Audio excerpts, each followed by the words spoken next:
Hello, welcome to the Blossom Effect podcast. I'm Ninin Kalamba, the founder of the Blossom Effect, and this is our first episode.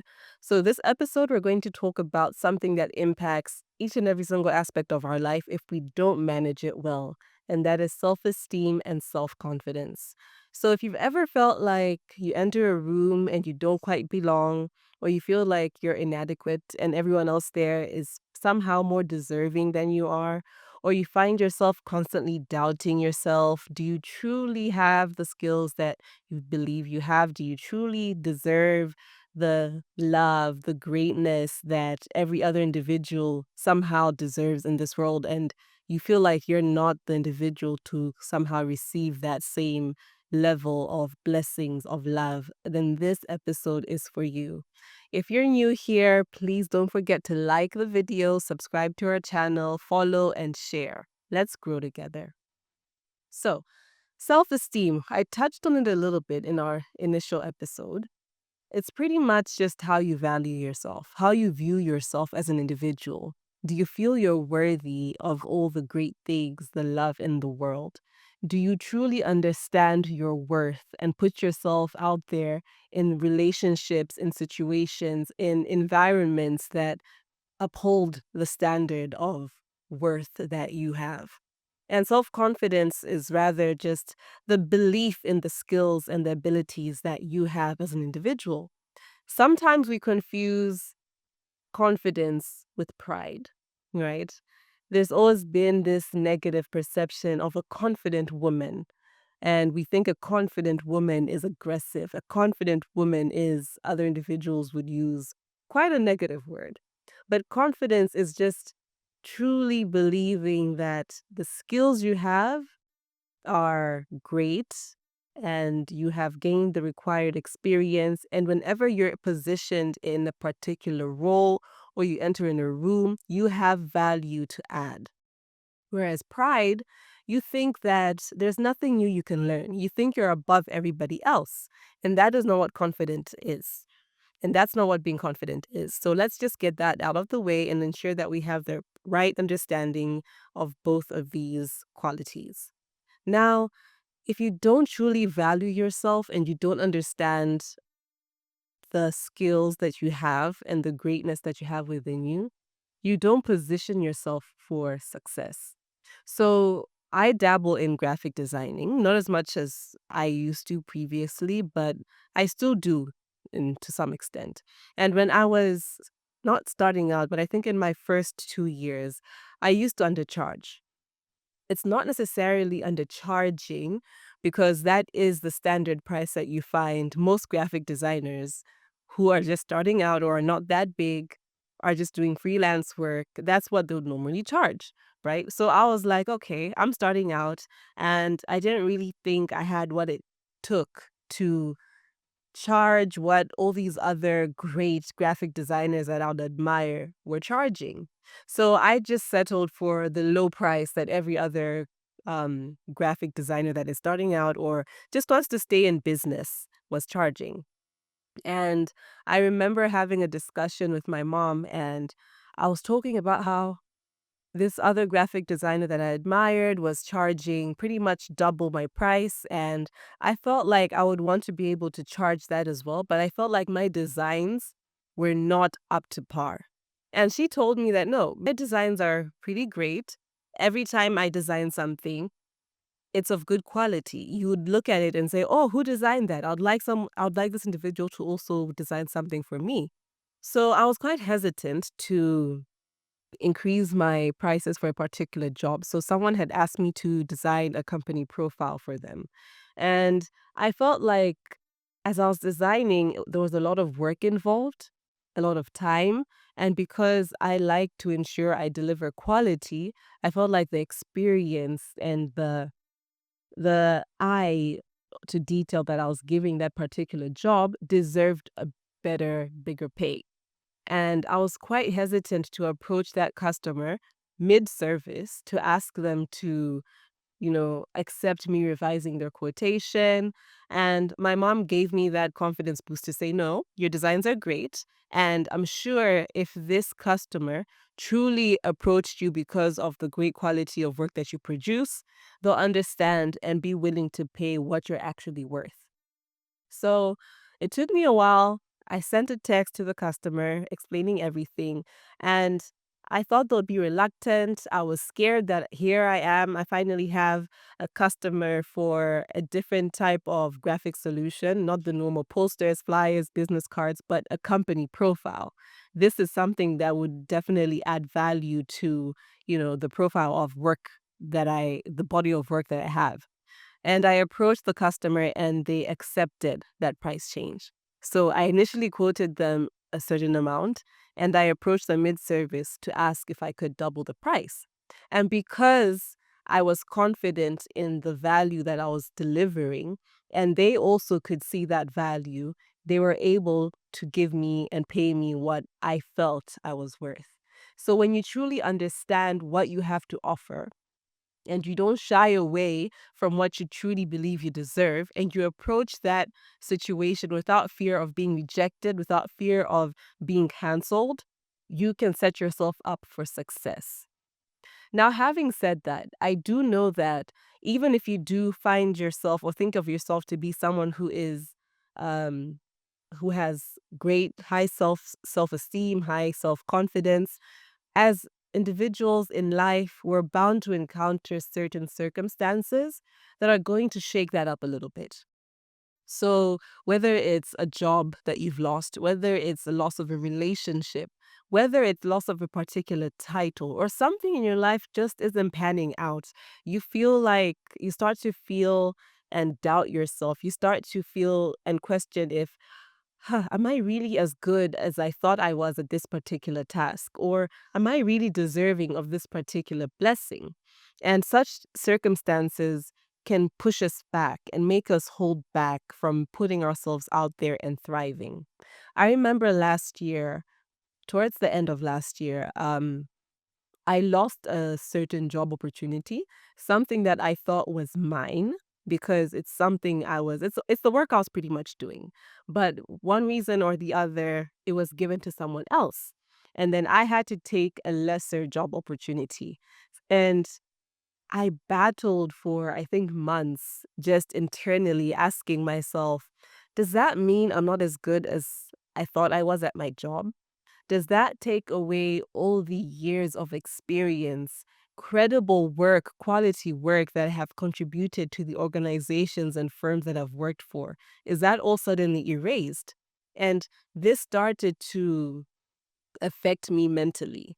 And I just felt like I needed some time to regroup, reflect, and just remind myself that no, losing this one particular job title does not negate all the great things I have achieved in life, does not take away from the value I bring when I walk into a room.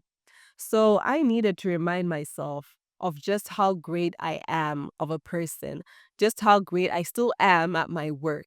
Just because I have failed at something or I did not get an opportunity that I felt had my name on it does not take away from all the greatness that I've been able to attain up until this point.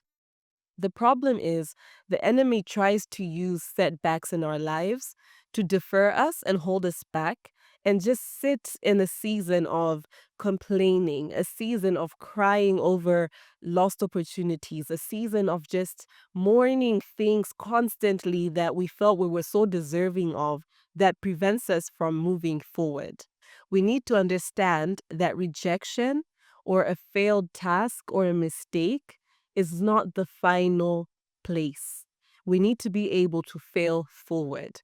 When something happens and we start to realize that our self esteem or our confidence has been shaken a bit, keep an eye out for those things. You need to be self aware. Identify the instances in your life, certain interactions or certain events that take place which make you start to question who you are, make you question the value that you have, make you question your worth. Take note of those things and ensure that you're constantly fighting back with a mindset change. If you look at yourself as someone who lost an opportunity, if you look at yourself as someone who lost a title, for instance, you were once a finance manager at a big firm, and now suddenly, one reason or the other, you have lost that job. Does that mean that you are no longer someone who brings value into a room? No. So just because we have lost a title does not mean you have lost your entire worth. I want us to move forward, running away from placing such high value on a title that you hold, whether it's mother, whether it's a finance manager, whether it's wife. Because if you lose that particular setting that gave you that title, then your whole world will be shaken up. So, how did I approach it? I was sitting in a season of just unhappiness, confusion, didn't understand why I wasn't given this opportunity. I felt I was so deserving. I thought God and I had this plan and we were, on the up and up, and then this happens. Being a Christian, I like to believe that everything in my life indeed happens for a reason.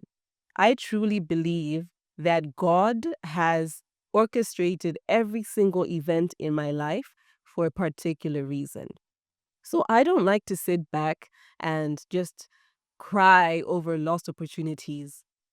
Indeed, it's saddening, and you might feel like, oh, woe is me for a bit. So I'll cry about it. I might give myself a day or two, maybe a week, but I try to keep myself in a mindset of, okay, God has my life in his hands, literally.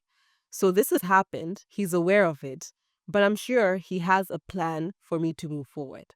So I always like to think in this particular season, with this particular setback, what is it that God wants me to do next? Always think about what is my next. So I lost that title. I wasn't happy. I've attained, titles going higher and higher and higher, and then this happens.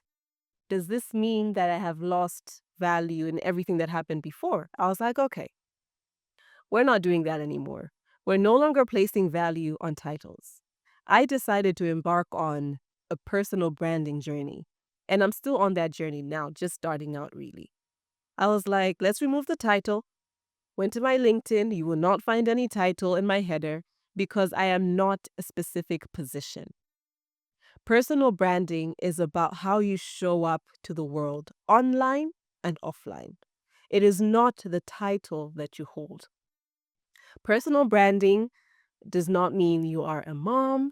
It does not mean you're a head of a particular department. No, it's an experience that you give to the people around you. The value that people get from interacting with you. What do you want people to say about you when you're in the room? What do you want people to say about you when you leave the room? What is the impression that you want to leave with individuals? That is your personal brand. It's not the title that you once held. Once you start to understand that, and once you hold value in your experiences, your years of experiences, the skills that you have and continue to sharpen, you will always be on the up and thrive and attain success. But if you hold your value in a title, the moment you lose that, the moment things get shaken up, you're going to start experiencing low self-esteem. You start questioning, who am I? Do I still really possess the worth, the value, the greatness that I once had? So with this personal branding, I started to ask myself questions like, okay, yes, I was once this particular position, I was once this particular title, but outside of that, what else do I want people to know about me? Now, if you know me personally, you know that I don't like to be defined by my professional role. So I studied accounting and I have a bachelor's in accounting, I have an MBA, and I've got audit experience, risk and compliance, but I never want to introduce myself as Lindley, the external auditor, Lindley, the risk and compliance officer. I like to be known for the craft, the unique craft and creative talents that God has given me. So now, if you want me to introduce myself, and I know many of us don't like to be asked, oh, what do you do? Because most times, and I think quite common here in Malawi, with unemployment and everything. Sometimes you're in between jobs. You're waiting for a contract offer that is yet to come or might not come. So you don't like to be asked, what do you do? But let's think of it from this end. Rather than thinking what you do is a particular role or job title that you hold, think of what do you do as the value, unique value and experience that you give to people. So for me, what do? I want to be known for being able to help women, young women, to be able to discover their worth and to be able to thrive in their God given purpose. I want to be known for helping young women grow personally, thrive in each and every single aspect of their lives, and ensure that they're fulfilling their greatest potential. That is what I want to be known for. Let's put the titles aside because the titles could greatly negatively impact your self-esteem and your self-confidence. You need to know that your value is in the unique qualities that God created you with. So take a moment to think about that. What do you bring to the room? Before you got that job that you're so proud of, before you got that degree or degrees that you're so proud of, who were you? What do you aspire to be? What change do you aspire to make? How do you want people to feel? Anyone can apply for the role of risk and compliance officer, and anyone can get it based on their qualifications, based on the type of organizations they've worked in. But those soft skills, they're unique to you. The beauty about personal branding is it allows you to take control of your image and to change your narrative. The world may be able to strip away your title, your position, and the perks that come with those, but only you have control of your personal brand. So if you're a fashion designer, for instance, you have years, whether 2 years or 10 years or 20. You have skills that you have acquired on your journey. You have successes, you have failures, you have mistakes that you have also acquired on your journey. These bring value. So when you walk into a room, go in there with confidence, knowing that your 2 years or the 10 years of experience and skills that you have bring a valuable perspective to that room. Don't shy away from voicing out your opinion. Personal branding is something that can give you the confidence boost that you need. So when I made that decision last year to really take my personal branding seriously, I took away the title. I thought about the person that I really want to be thought of, the impression that I want to be able to make. And I started presenting myself as such online. And as I mentioned earlier, the changes, the positioning that you make for yourself opens gateways to successes and different opportunities and to different networks. When I made that decision to take personal branding seriously, I didn't know that it would open up many more opportunities that I was asking myself previously, like, okay, I want to consider myself a speaker. I love to preach, but the only platform that I could think of at that time, because the people who knew me were the people who were in my church or my family members. And I'd ask myself, how else can I get other people outside of these circles to recognize me as such? So I changed my LinkedIn and my other social media platforms, WhatsApp. I made sure that I would present myself as the person, the brand that I want to be known for. And this year, each month, I've had a speaking engagement. So the moment that you start to show yourself online or offline as the person that you want to be, or the person you aspire to be, or the person you're journeying to be, you will open up doors of opportunities and networks around you. So don't shy away from presenting yourself to the world. Have confidence in your skills. Something that has helped me is I started keeping a log of all my successes or all the positive feedback that I have received. So if I go speak somewhere and someone gives me feedback on how I spoke, how a particular presentation has helped them, I take a screenshot and I keep it. Because when life throws balls at you and you start to question your value, you start to question your worth, you start to question if all the great things you thought you had achieved really still succumb to something tangible. These records of good, these records of praises give you the much needed confidence boost. So I want you to try do that as well. Don't shy away from keeping a record of all the positive feedback that you receive, because you will need this in a moment where you feel low, in a moment where you feel unworthy. But something else that has also helped me greatly is having a support system. Your community, the friends you keep around, the family you keep around. Because when negative circumstances are going on in your life, these are the people who will speak life into you. These are the people who will remind you how great you are. These are the people who will tell you to get up and keep pushing forward. Let's remember that in life we're going to encounter so many seasons of setbacks, rejections, failures, mistakes, embarrassment even.